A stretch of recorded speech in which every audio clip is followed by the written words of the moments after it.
Look what's going on, people. It's your boy Uche again. I know a lot of people on my page or pages have a problem with me talking about gay related stuff. And I promise you, I'm not the gay content creator. I just happen to be a gay man, okay? And someone who is basically shameless. And I incorporate a lot of myself into what I do. But I promise you, my content creation is not gay. This is just I create as Uche, and as a man, a lot of my stuff revolves around masculinity. A lot of my stuff revolves around being gay. A lot of my stuff revolves around being black, being African, being queer, being Nigerian, being American, and so on and so forth. Because the creator itself, me, the creator, these boxes, I tick these boxes. But I promise you, if you listen to my messages from a place of love, you can take something away from my message, okay? Just replace the ones that don't apply to you. It's just that simple, okay? If I am black and you are white, just replace the black with the white. If I am gay and you are straight, just replace that. It's the exact same thing. And this is something that I promise you, you are probably not going to get from most gay content creator, or queer content creator, because everything is propaganda and agenda and capitalistic out here, chat. Everybody just, and I can't blame them. I just personally don't give a shit, okay? This is also why I'm very raw and brutal about it, okay? But I promise you, there's no agenda with me. I'm just a free spirit because, like I've mentioned so many times, I've clocked the shit out of this world. There's nothing, no one, or no place in this world that is impressive enough for me to be anything but Uche. This is why I am raw with it. But for the sake of not necessarily digressing from what I'm saying, I do want to come here and talk about gay men. One of the major reasons why, I've mentioned this before in the past, one of the major reasons why I do my best to incorporate gayness into what I do, even though what I do has nothing to do with gay, is because I see that there is a lot of need for it, okay? A straight person might not see this, but part of being in a heteronormative world is the fact that heterosexuality is normative. It is easier for you to see yourself in other people. Or, matter of fact, it's easier as a straight person for you to see yourself in everything. The movies are heteronormative, your parents are heteronormative, everything is heteronormative. For the most part, it's easier for a 15-year-old kid to come back from school and be like, hey, mom, I'm in love with this girl, or whatever the fuck it is straight people do. But for the average gay person or queer person, that is not necessarily the same privilege. And this privilege is even much, much, much more strict if you are a colored person, specifically black. Most even specifically if you're African. If you know, you know. And considering the fact that I'm a black African gay man who clearly gives zero fucks, this is why I have taken it upon myself to incorporate some of these things because I understand that there are versions of myself who may or may not necessarily have the same privilege as I do. So they live vicariously through me. Of course, I do a little performance here and there, and you can try to philosophize what performance is. But I do it on purpose because I understand the nature of this world we live in, okay? You got to give people a fucking show. It's just the way it is. This is me giving unto Caesar what belongs to Caesar while doing my best to remind people to listen to my messages, okay? I just listen to the messages because you will not get it from anyone else, okay? And I don't mean to sound bad when I say the white man is not coming to save us. You cannot blame the white man for that because our blackness is not the white man's reality. A heterosexual man is not going to come save the gay community because homosexuality or gayness is not that heterosexual person's reality. Same thing too with a woman. Man is not going to come save you. Something with men. Women are not going to come save you. The only people you have is you. The only people we have is us. And considering the fact that I am somebody who ticks multiple boxes, that's actually a whole lot of responsibilities. Okay? Because black, African, queer, philosophy, whatever the American, Nigerian, African, traveler, a whole bunch of things, boxes that I tick, I do my best through God who strengthens me to be as vulnerable as possible because I understand how this word works. If we don't speak up for ourselves, no one is going to do it for us. This is why I do my best through God who strengthens me to incorporate gayness to it. And I know this triggers a lot of people. But I promise you, you can also use this as a test for yourself as well. If my gayness or anybody's gayness, but especially mine, I really don't give a shit if it does bother you. But if it does bother you, Use this opportunity to ask yourself why and push the limits of your humility. Ask yourself why. You come to realize that the real reason why somebody else's gayness, somebody else's life that has nothing to do with you, bothers you is because of you. And it might take you a while to figure it out. As a coach, I help people to do this, to figure out how everything points right back to you.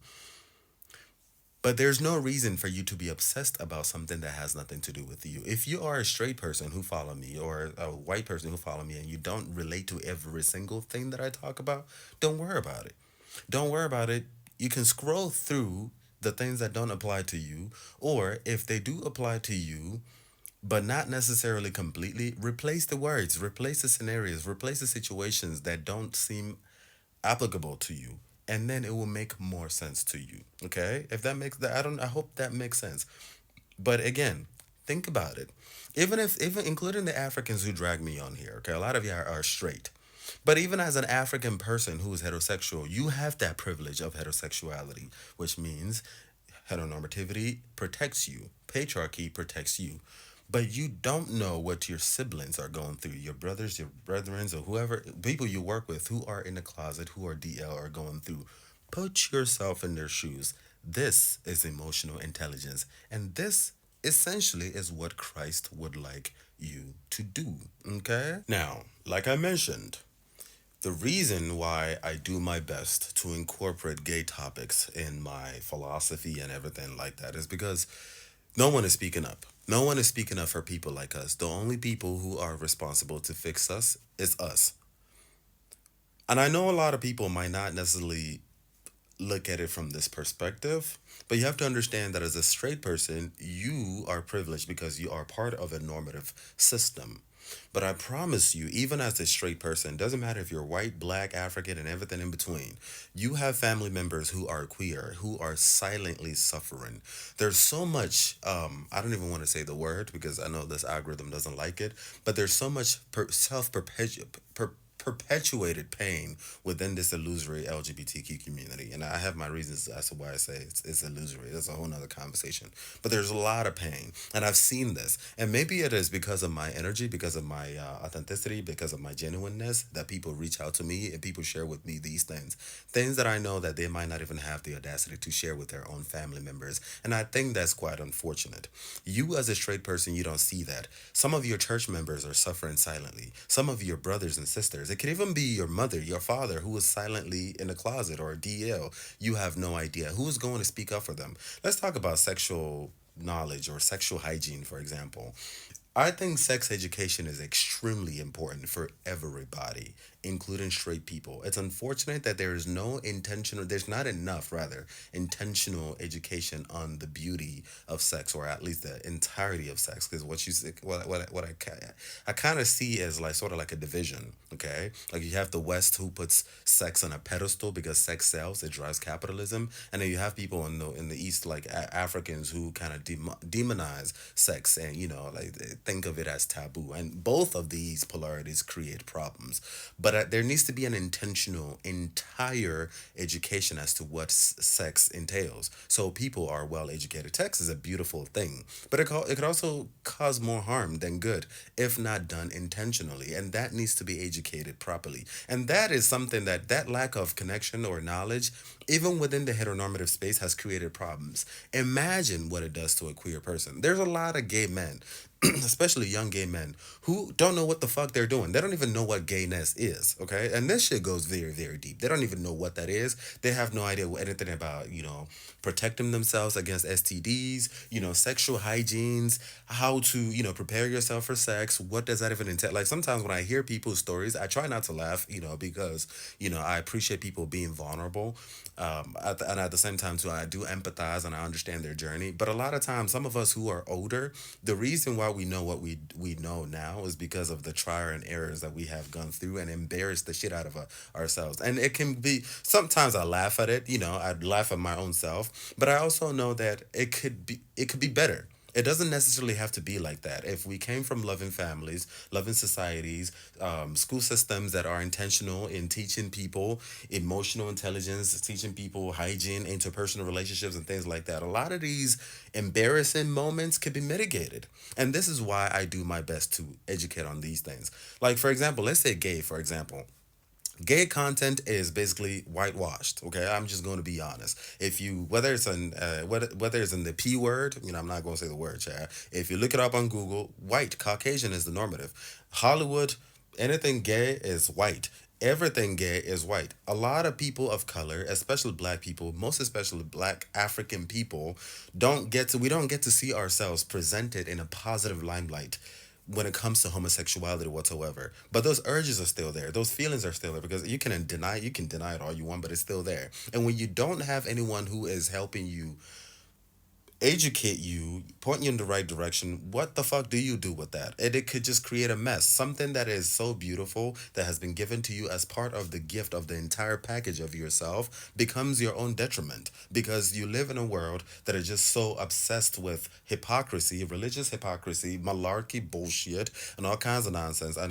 And also lack of empathy in the sense that your fellow human being, because they cannot relate to you, they just toss you out. And as a result, you just sit there in your own filth. That breaks my heart, especially when I see young people, because I know what I've had to go through in order to have the audacity that I have today. Like I forgive myself now, looking back. But I know damn well that I've accepted it because I believe that that's my fate, that's my karma. But then I also do believe this is also part of the reason why God has put me in this world, so that I can help heal, prepare some of the people, like younger versions of myself, and maybe even older versions of myself who have not been able to navigate and overcome some of the things that I've been able to overcome through God who strengthens me, of course.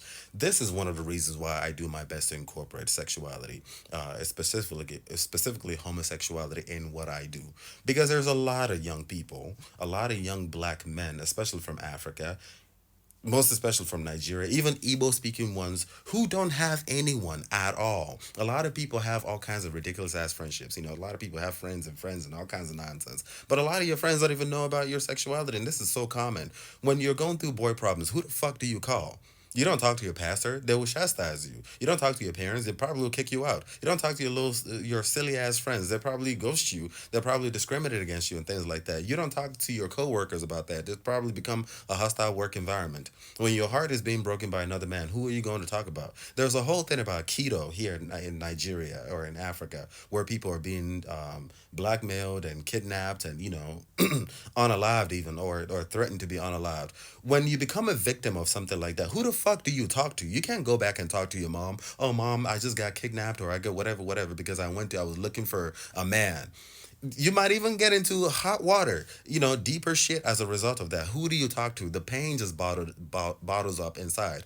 This could be a situation where you have a brother in your house, right? And your brother just seems to have a very nasty attitude and you don't know what the issue is. It could be because your brother's DL and he does not have any outlet to relieve his frustration, and it just bottles up and he projects that on you and you're thinking that you're the problem. Or it could also be somebody who's DL and married. It could even be a woman who's DL and married to a man that she's not happy with, and she just seems very irritated at all times. She does not get along with her husband, doesn't get along with her what's it called, her kids, and people just think, she's a wanja. No, it could just be because of sexual frustration, or the frustration of just her not living in alignment with who she is, who God has brought her into this world to do. Who is going to speak up for these people? There's so much pain, bro.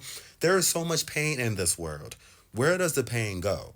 And this is why I love my name, Uchechukwu, meaning God's will, okay? That's where my confidence comes from. My audacity comes from that has brought me into this world, child. Not the silly ass people who have something to say. This is why I speak up.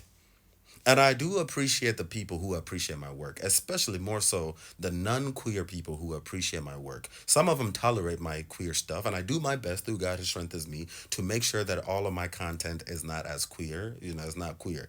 It might be a little tricky on Instagram, Chad. Lately, there's been a lot of rainbow stuff going on over there. But I do my best here on TikTok to make sure, even though TikTok keeps suggesting that I create more queer content, I do my best to make sure that it's not only queer, because my message is something that can be taken away by anyone. But I do see real need within my own black African community. There's a lot of pain. Okay, a lot of these people don't even know how to douche. They don't know how to clean. They don't know how to, So some of y'all be serving gravy. Okay, when when it's time for you to, do the do with somebody else. You serving gravy on the sheet. Some of y'all don't know how to, I'm trying to watch my words. Y'all don't know how to perform right. You don't know, like, do you know how embarrassing it can be to let a grown man or a grown woman know that you don't know what you're doing? Like, I could do a better job than you, type of situation. It could be very embarrassing for that person. You might hurt that person's ego. Where can they go to learn these things? It ain't gonna be online, because the things that you see online is just nothing but distractions. Capitalism is not here to heal anyone, to edify anyone, but to capitalize off of your emptiness. The more empty you are, the more somebody's making money off of it. So it's almost like there is no genuine, honest connection and interaction in this world. And this is why I appreciate the kind of work that I do, because I know I'm definitely a genuine person. And this is why I appreciate the people who appreciate my work. Okay? We are the solution to our problems. No one is going to save us but us. Uche, peace and love.